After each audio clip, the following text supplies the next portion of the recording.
Sveiki, aš Artūras Orlauskas ir čia laida iš kiemo pusės 918. Ačiū visiems, kad esate kartu, ačiū visiems, kad paspaudžiate patiktukus, kad prenumeruojate, kad pakomentuojate. Visiems didžiausias ir nuoširdžiausias ačiū už visą tą bendrystę, draugystę, už visus ėjimus kartu tiesos keliu, kartu su mumis, už politinį palaikymą, pilietinį palaikymą, už visą tai, ką darome kartu, už tai, kad dalinate šito video su kitais ir už tai, kad ir paremėte mus visus tiek finansiškai, aš jau kalbu apie visus kanalus, tiek pilietiškai, tiek morališkai ir čia mums tikrai yra labai svarbu ir visų vardu jums dėkoju. Pradedame nuo balsavimo. Nuo balsavimo dėl prezidentų. Kuris prezidentas jūsų nuomonė geriausiai vykdė savo pareigas? Brazauskas 94%, Nausėda 0, Adamkus 4%, Grybauskaitė 2%. Nekalba niekas apie Nausėdą. Nausėda visai susidirbo, iš tikrųjų dar pirmoji kadencijoje dar visi kažko tikėjosi, antroji kadencijoje liko žmonės taip truputėlį reikia apmauti ir dabar jau pasimatė visiškai jo tarnavimas tai vienai teisingai partijai, reiškia tam visam konservinui, antivalstybiniam realiai, užsienio politika tokia baisi, kad net pasibaisėtina, viskuo kaltina Rusija ir begalę kartų jau susimovė su savo tais kaltinimais. Vat ir paskutiniai laidoje mes rodėm, kad ten žydelė Volkova, Rusijos žyda Volkova buvo užpuolę pagal kito Rusijos, buvusio Rusijos žydo užsakymą Lenkų mafijozai kažkokie, o šitas apkaltino Putiną, Nausėdukas. Taip skubotai, o po to išaiškėjo, kad jisai lieka kaip ir kvailio vietoj. Tai tokių atvejų yra begalė ir žinot, kai jisai sako, kad jisai vykdo kažkokią tai vertybinę politiką, yra, švelniai tariant, juokinga. Vienas išmintingas žmogus pasakė, geriausiai apsimokanti politika tai yra vertybių politika. Matėt, kaip gražiai papūstos lūpytės, bantukų, kaip žmonės juokauja, iš tikrųjų atrodo labai keistai, va toks prezidentas, nestebina mane jūsų balsavimas už jį ir iš tikrųjų jis atrodo labai kvailai. Dar žmonės paminėjo ir Paksą, ten būtų surinkęs jisai nemažai procentų, bet tiesiog tam balsavime tam negalima įrašyti daugiau kaip 4 kandidatų. Todėl pasirinkau tos, kurie visą kadenciją išbuvo, bent jau vieną ir čia dėl to toks balsavimas. Aš labai atsiprašau visų tų, kurie galvoja įrašyti Paksą. Tiesiog man neleidžia algoritmas įrašyti ten, bet sprendžiant pagal jūsų balsus, jisai turbūt būtų antroji vietoj. Pagal tai, pagal šitą balsavimą. Daugiausiai balsų surinkęs būtų Brazauskas, antroji vietoj Paksas. Ir paskutintoje vietoj jau kaip ir be klausimų šitas, kuris vykdo kažkokią tai vertybinę politiką, bet pats realiai nesusigaudo kokią. Jo, tai čia tiek apie balsavimą. Judame toliau. Brangs draudimas. Naujoms ir pratestoms sutartims įsigalios 10% mokestis. Draudikai šią naštą perkelia klientams. Ir panašu, piniginę teks paploninti nemažai, tad ekspertai perspėja, dalis žmonių gali apskritai nustoti draustis ir kainos kils dar sparčiau. Rodo Gabrielė Grigošaitytė. Vilnietė Vida kasmet lapkritį viską apdraudžia vienu ypu. Mašina, būstas, sodyba, absoliučiai viską. Tai suma susidaro taip, apie 800, gal ir daugiau. Suma solidi, bet nusiraminti negali, ypač kai išgirsti, kad draudimas dar brangs. Man naujiena, aš niekur ir neskaičiau dar. Nuo naujųjų metų gyventojai papildomai mokės už beveik visų rūšių draudimą, išskyrus gyvybės. Taip nusprendė valdžia. Nuo sausio 1 sudarytoms sutartims visoms, tiek civiliniam, tiek kasko, tiek įmonių turtui, tiek gyventojų turtui, tiek kelionių draudimų. Jei sutartį sudaro, pratęsia ar keičia, po sausio 1 gyventojai prisidės 10% solidarumo įnašas arba paprasčiau tariant, mokestis. Dažnu atveju tai bus keliasdešimt eurų per metus. Kitais atvejais, kai turtas išskirtinai brangus arba tenais automobilis yra brangus, tai gali būti ir keli šimtai eurų per metus. Draudimo brokeriai skaičiuoja, tipinė šeima, draudžianti būstą ir vieną automobilį, už metus gali papildomai sumokėti iki 100 eurų. Jei turi 2 transporto priemonės, tarp 150 ir 170 eurų.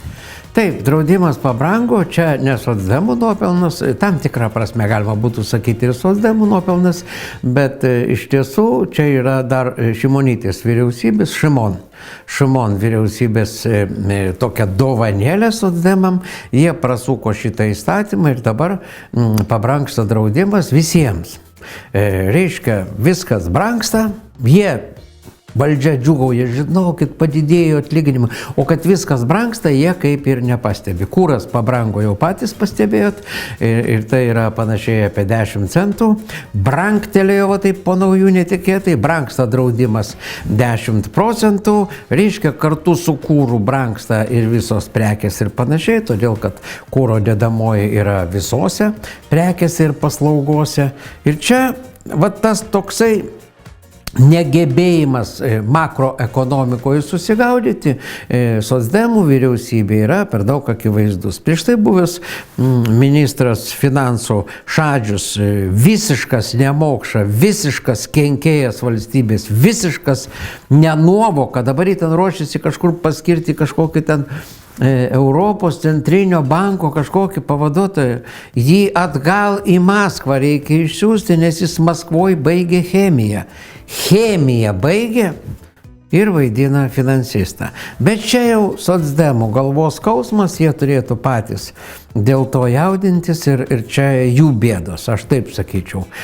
Bet antra vertus, tai, kad jie nesustabdė ir nepanaikino tos pakištos Šimonytės vyriausybės bombikės su tais įstatymais, kad visos bėdos dabar jie ant galvų būtų. Tai čia jų nenuovoka, jų nesupratimas ir tiesiog nesusigaudimas makroekonomikoje, na, sakykime taip, per daug akivaizdus. Turėtų pradėti blaiviau mąstyti tiek premjerė, tiek ir finansų ministras, tiek ir visi kiti. Jo, kol kas, to nematom išskyrus vieną, kad žadėjo padidinti atsiskaitimą grynaisiais pinigais nuo 5 iki 10 tūkstančių. Tai čia, sakysim, toks žingsnis lyg teigiamo, bet čia jau pasiūlymas Žemaitaičio, Igno Vėgėlės ir kitų, sakysim, besigaudančių ekonomikoje, politikų. Ir čia toks bendras jau šitos galbus. Jeigu subalsuos, gal bus nuopelnas. Judame toliau. Konservatoriai maskuojasi. Va čia jau įdomioji dalis. Štai matote šitą ponę Agnę Andreikienę. TS LKD skyriaus pirmininkė. Matote, čia šita ponė, lyg ir akivaizdu visiems, kad jinai yra konservatnikė, bet cirkas yra tame, kad jinai yra spaudos leidinio, kas vyksta Kaune, reklamos skyriaus vadovė. Kas vyksta Kaune? Portalas. Lyg ir nepriklausomas, bet kai pasižiūri, kas ten dirba, Skirmantė Javaitytė, matote pavardė vidury, yra konkreti konservatnikė. Toliau Agnė Andreikienė, dabar tą ir rodžiau jau nuotraukėlę, jinai yra skyriaus pirmininkė. Ir šita mergina dirba leidinį, kuris sako, kad jis yra nepriklausomas. Aistės Gedvilienės, Seimo narės patarėja. Nepriklausomas toksai kaip ir spaudos leidinys, imituojantis nepriklausomybę ir objektyvumą, tačiau toks nėra. Ir čia matote tą Aistę Gedvilienę kartu su visais konservatoriais. Čia stovi irgi Aistė Gedvilienė ir jos tą patarėja, štai šita ponia Agnė Andreikienė, kuri dirba tam portale, kas vyksta Kaune. Realiai, niekaip neatsikratys, kad visas šitas, kas vyksta Kaune portaliukas, realiai tai dirba konservo. Aš visą laiką, kai skaitai, matai toks, sakysim, konservinių vemalų pliūpsnis iš jų eina, kad, net gėda skaityti. Jie net patys nesuvokia, kad jie berašinėdami nesąmonės patys susimauna.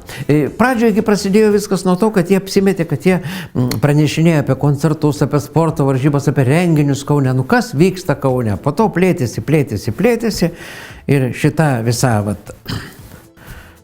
apsimaskavusi konservatorių Šaikutė sulindo į leidinį, sako, mes esam, žinokit, nepriklausomi, mes už žodžio laisvę tikrai nieko neturim su jokiom partijom, tokia esam krištoliško skaidrumo, tokio krištoliško, kaip kūdikio ašara, tokio skaidrumo ir mes tokie. Ir čia, kai pasižiūrė visas tas sąsajas, tiesiog visi taip susipinę vienam guze, kad pinigai vaikšto tiesiog iš jų ir praktiškai visas leidinukas toj pačioj chebrytėje, kad net gėda apie tai kalbėti, bet jie apsimaskavę bando slapstytis.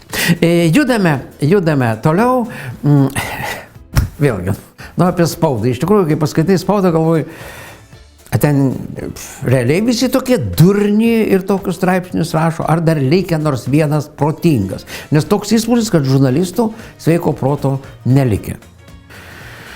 Mokslininkai ištyrė, kieno bezdalai smirda labiau, moterų ar vyrų. 15 minučių. Tyrimas, reiškia, buvo darytas, kažkas ten nagrinėjo, kažkas ten studijavo, kažkas rašė straipsnį. Durniau, ko nors. Čia pinigus kažkas mokėjo už tyrimą, kažkas turėjo finansuoti tą tyrimą. Ir čia, manau, kad buvo kažkurios valstybės iš biudžeto, iš kokio fonduko skiriami pinigai bėzdariam, kad tie bėzdariai, kurie gauna pinigus už tokius tyrimus, po to politiškai lotų ant kažko, ką nurodys pinigų davėjas. Čia tokie patys tai ir kultūrininkai, tokie patys apie bezdalus, ten jų visi tie darbai, projektai visi tokie. Iš biudžeto visi šitie šeriami, tokie, kas vyksta Kaune, tie rašėjai tokie patys. Bet jeigu jau užkalbėjom apie tos biudžetinius pinigiukus, tai visas Landsbergynas, ta prasme, tas tikrasis Landsbergynas, VV Landsbergis, ten rašo knygelės, iš biudžeto finansuojamas, mes rodėm vienoje laidoje, kad labai užpyko, kad jam neskyrė iš biudžeto pinigų, kaip drįso, mano toks geras projektas, aš turiu gauti pinigų, nes aš noriu kažką parašyti. Tai dabar klausimas, o kas mokės Gabrieliukui Landsbergiukui už jo memuarus? Jisai ruošiasi memuarus rašyti. Ir aš nebejoju, kad jisai įsitikinęs, kad jam iš biudžeto gal kokie kultūrininkai, nes tai bus baisiai kultūrinė knyga, taip įsivaizduoju, kažkas turėtų jam sumokėti. Juk už dyką. Landsbergis tai nerašeis, kaip šitą gali darbą kažkokį dirbti už dyką. Kasgi šitaip daro, šitaip nebūna. A iš biudžeto jam turėtų sumokėti. Gabrielius Landsbergis tipo rašys knygą. Ne vieną. O ką jūs veikiate tada? Kaip įdomu? Šiaip pagrindinis mano darbas yra rašymas knygos. Aha. Tai mano projektas. Su juo atvažiavau. Jie jums pasiūlė rašyti knygą? Iš esmės, gali pasiūlyti pats, ką tu nori daryti. Jie tiesiog jūs kvietė, atvažiuok pas mus ir daryk, ką nori? Daryk, ką nori. Taip. Ir taip visi 3 universitetai? Taip. Šiek tiek yra skirtumų ten detalėse. Georgetown'e būtų reikėję privalomai dėstyti tam tikras valandų skaičius atidėstydamas San Diege.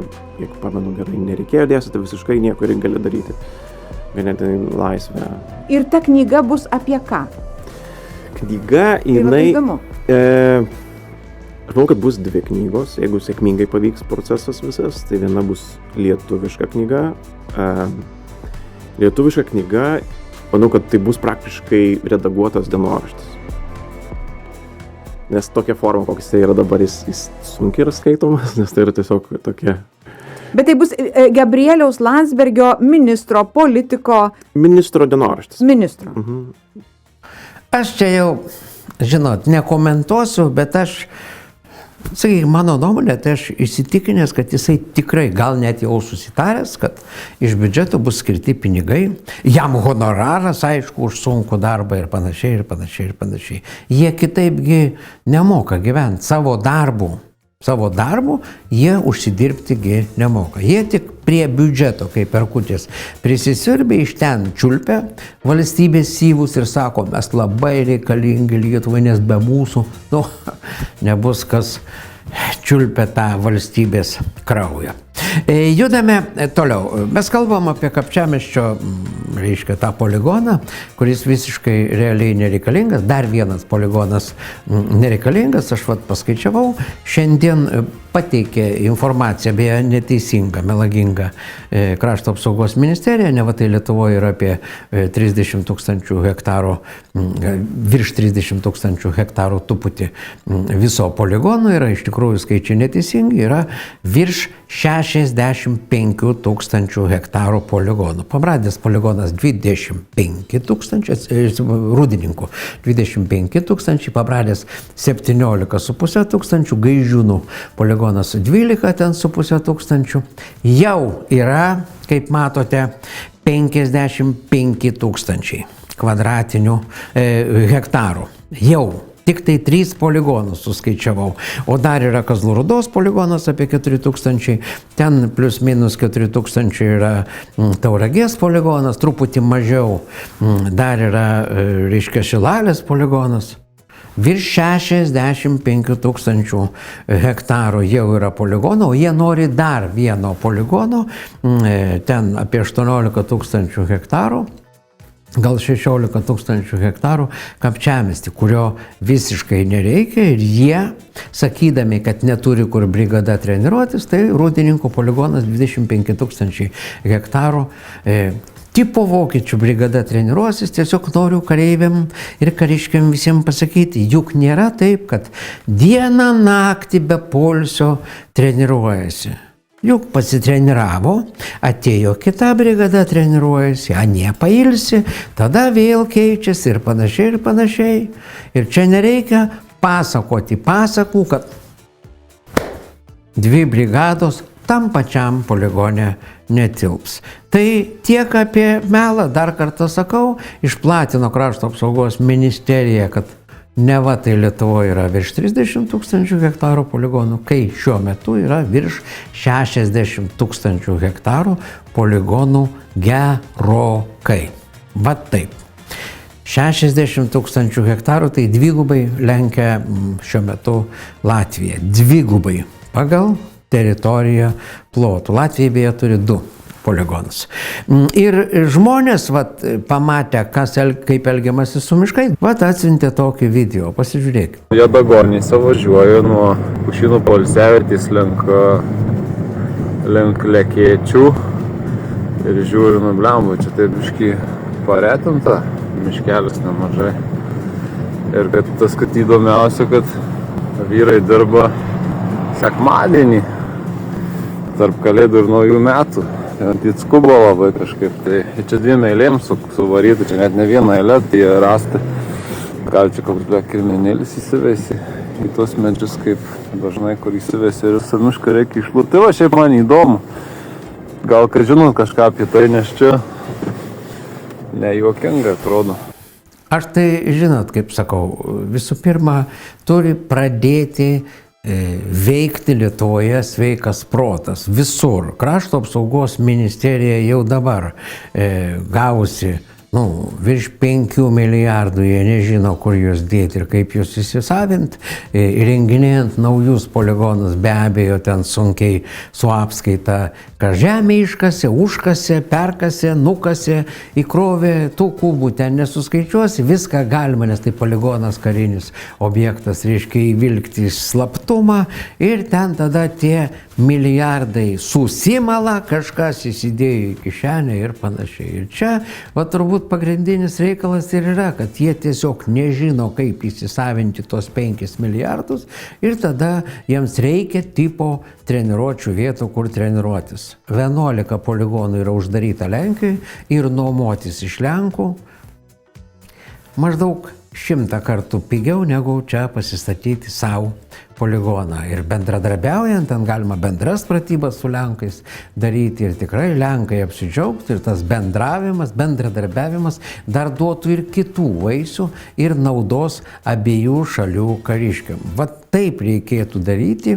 tai yra racionaliai naudoti lėšas su protu, su galva, su sveiku protu ir to sveiko proto, realiai kai pinigų per daug, matau, kad krašto apsaugos ministerijai trūksta. Aš suprantu, kad moteris premjerė patikėjusi kažkokiu kariškių svaičiojimais, neva jiems trūksta pasišaudimam vietų, gali ir patikėti. Bet šiaip normali matematika, aritmetika, net sakyčiau, ir kitų NATO valstybių patirtis, poligonų skaičius.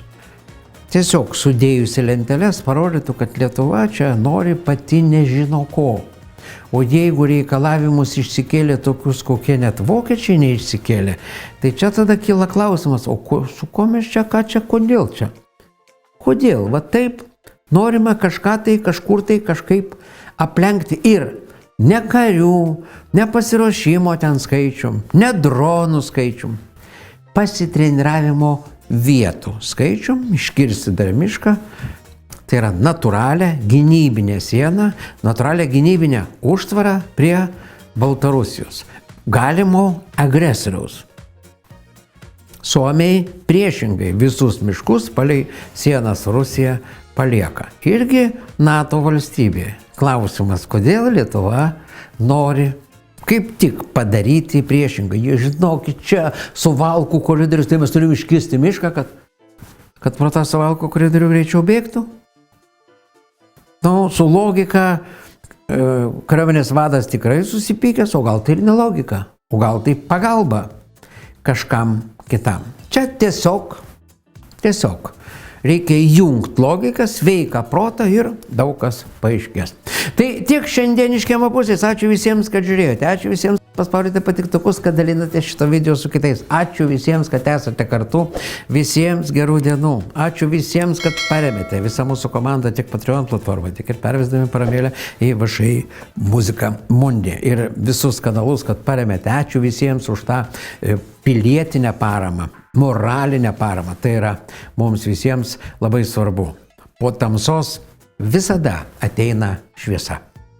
Ate.